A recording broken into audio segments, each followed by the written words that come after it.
Welcome students. Today I would like to explain about the one exoskeletal structures of the sponge named as spongin fibers. Spongin fibers. You see, the sponge usually possesses spicules in their bodies as exoskeleton.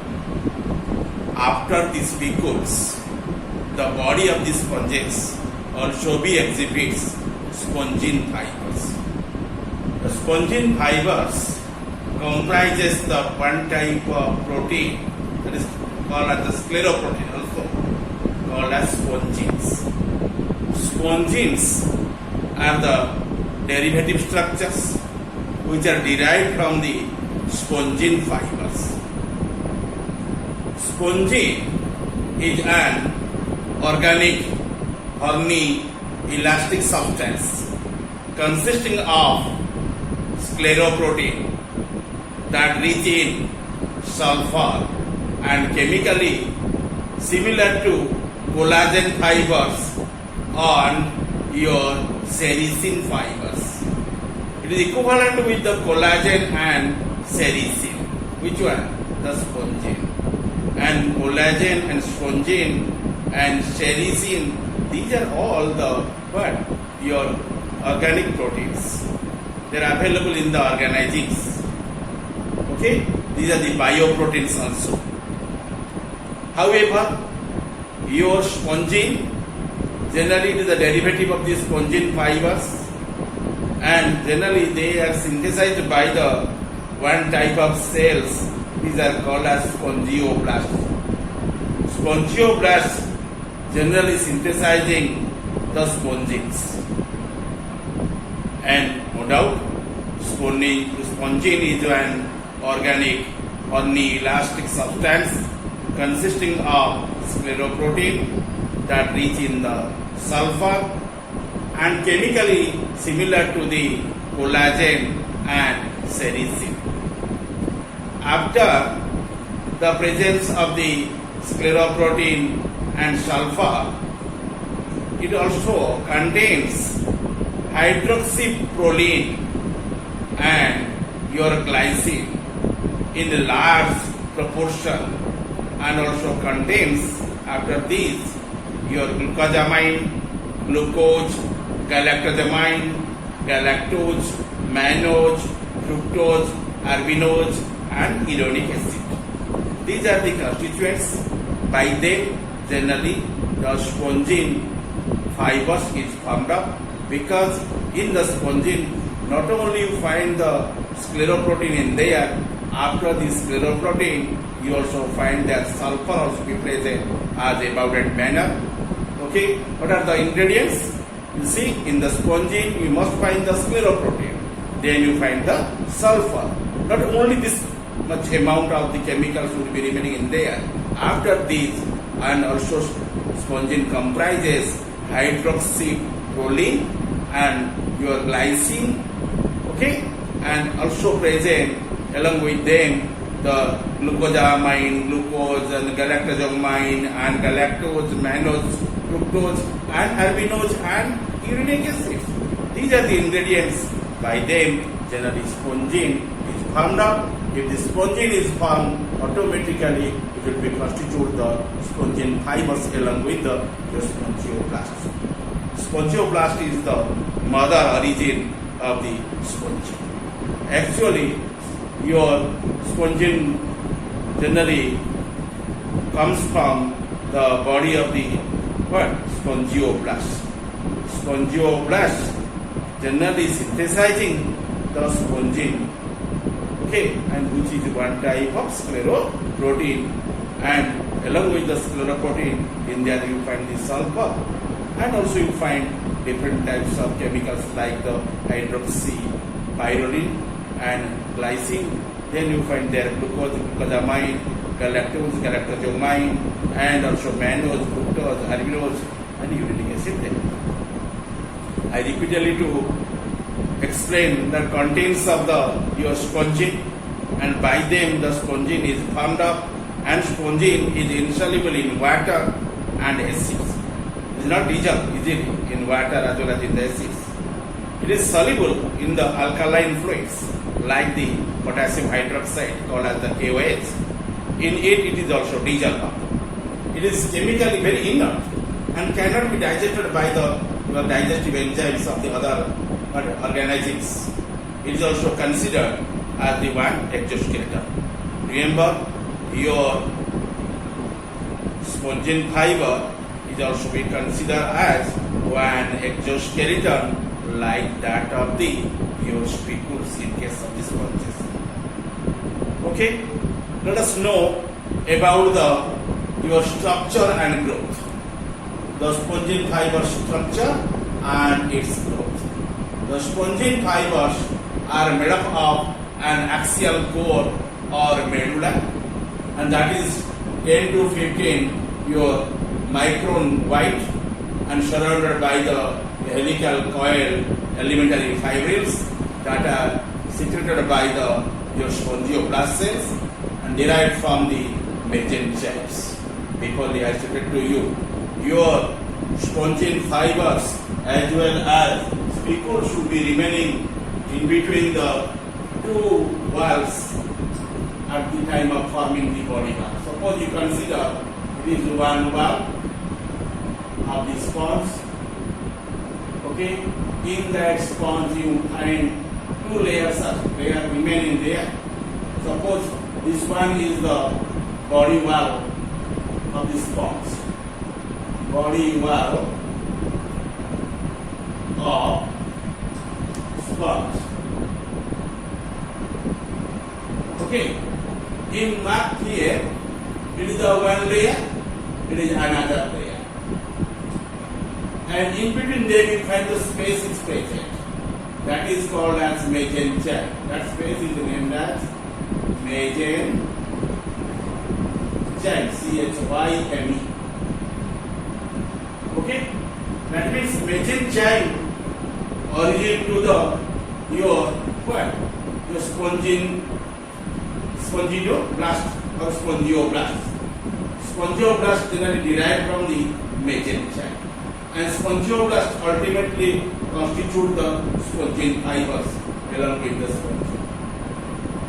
This is the outer one that is called as the pinacoderm, that is named as pinacoderm, remaining in the outside. Inner one is called as choanoderm, that is called as choanoderm.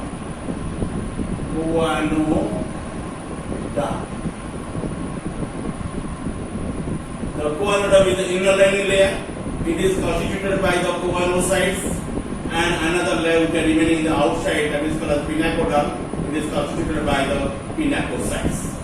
And these two layers should be remaining in the loose manner in the body wall of the sponge, and body wall of the sponge is called as diploblastic. Organism is more is called as diploblastic because it is constituted by the two layers in the body. Okay? Two layers should be remaining in the body wall. In between them you find the ample space. Other space you find different types of cells and also canal systems in there. Okay, it is loosely organized.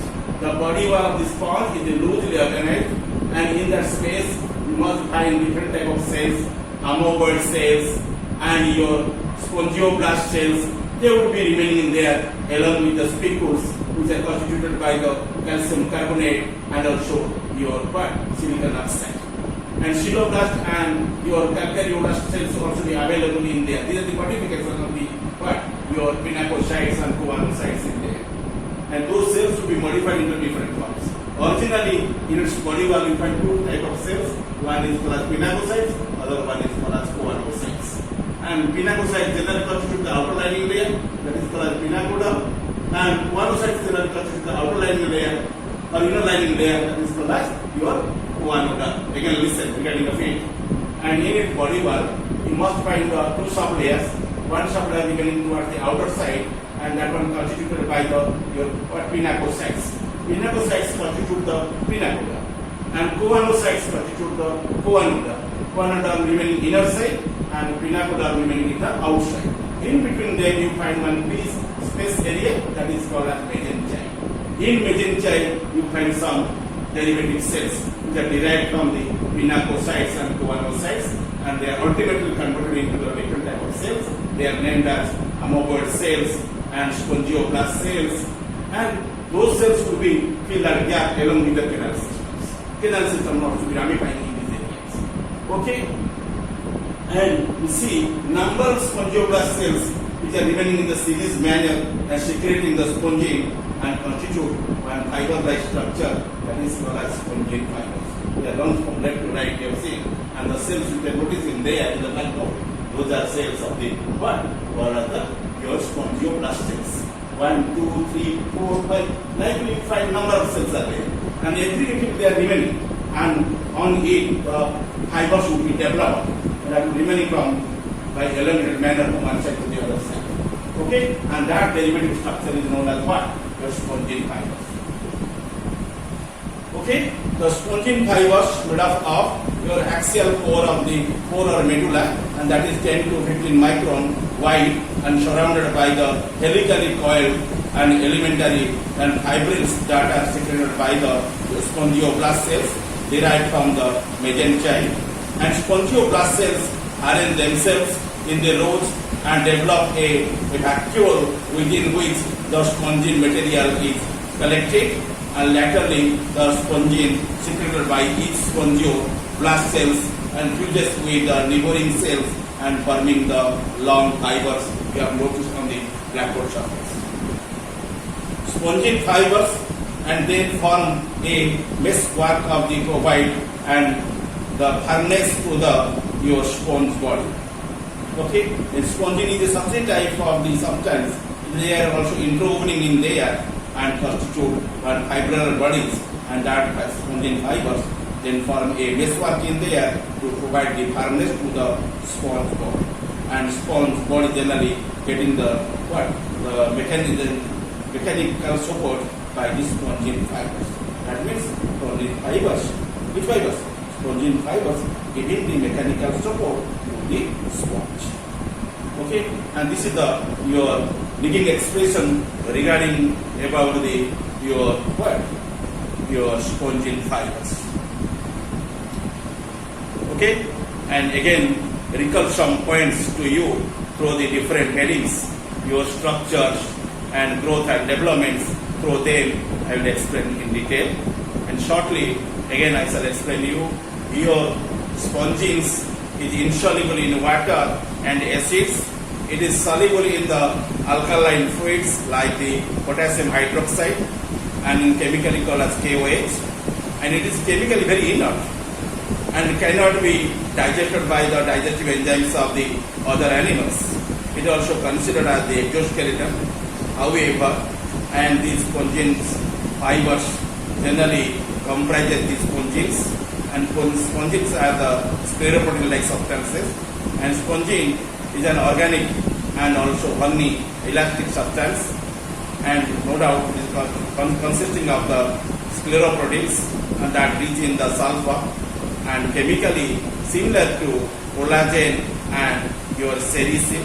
Collagen no doubt is your protein, and sericin also be protein. Collagen forming the collagen fibers, sericin also be forming the sericin fibers. And generally the fibers will be developed from the proteinous substances. And it contains, after the presence of the your sulfur and scleroprotein, you can detect and other chemicals in the spongins. They are named as the your hydroxyproline and glycines. Okay, and they are remaining in the large proportions, and also contains the glucosamine glucose and galactosamine galactose and mannose, fructose, arabinose and urinic acids. And by them the spongin fiber is formed up, and spongin also comprise these chemicals which I already narrated to you. Okay, in shortly say spongin also considered as what? Exoskeleton after the spicules, and spongin is an organic, horny, elastic substance. It is resembling with your silk in the chemical composition. Like nails, hairs and feathers, and you know your spongin fibers and spicules are also be called as the integumentary derivatives. Okay, and it is generally considered as exoskeletal structure. It is a what? A scalar protein containing sulfur and chemically related to the collagen and a bony protein, and spongin contains a large amount of iodine in it, and spongin fibers are fine threads and consisting of a soft granular or axial core or medulla. And this is the short expression regarding the structure of the spongin and spongin fibers. Then you know about the development, and spongin fibers are secreted by the flax-shaped the mesenchyme cells. What is the name? That is named as the spongioblast, which are origin to the spongin fibers. Find that picture on the blackboard. Okay, and which are seen and coating the fibers. Okay, and then the spongioblast becomes arranged in a rows, and also spongin rods secreted by the each fuses with the neighboring cells and to form a long fiber. And spongioblast later becomes what? Vacuolated and degenerate after having the secreted of a certain and quantity of the spongin. And see there, and that is nothing. It is called as spongioblast in series secreting what? A spongin fiber. Okay, and this picture you have found on the blackboard surface. Thank you all.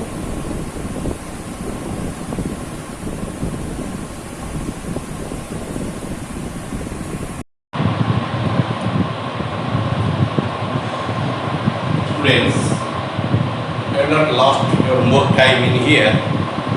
I'll take very small time to explain about the spongin fibers. The spongin fibers, which are generally formed from the spongioblast cells. Spongioblast cells generally origin to it, and these cells generally remaining in the series in the one other manner, and then fiber would be run above it. Okay, and these fibers are generally constituted by the proteinous substances that is called as one scleroprotein, that is named as the spongin. Okay, and by the presence of this fibrillar structure, and that area will be very spongy, as well as also one meshwork like arrangement in there. I plotted on the blackboard the meshwork of the spongin fibers. Not only one fiber generally constitute, number of fibers will be overlapping and interwoven, just like your formation of the fungal body, that is called as mycelium, and just like the mycelium, it will be ramified. Okay, and that area is called as what? The spongin fibers. That is the meshwork of the spongin fibers, and it will be remaining within the mesenchyme of the body wall of the sponge, and these are generally derived from the spongioblast. Okay, spongioblast cells will be constitute this fibrillar network-like structure, which are meshwork arrangement, and which are remaining within the your space, which is called as your mesenchyme. These are called as the mesenchyme derivatives. What is it? The meshwork of the spongin fibers. You can notice in between the two layers. The outer lining layer is called as pinacoderm, inner lining layer is called as guanoderm. In between there, you will find that meshwork-like structure of the spongin fibers, and also you find the canal systems. They remain in the different form of canal systems. They will be helping the different activities of the organism, especially the canal system is the lifeline of this organism. By the canal system, the organism can perform the digestion, respiration, excretion, and also reproduction.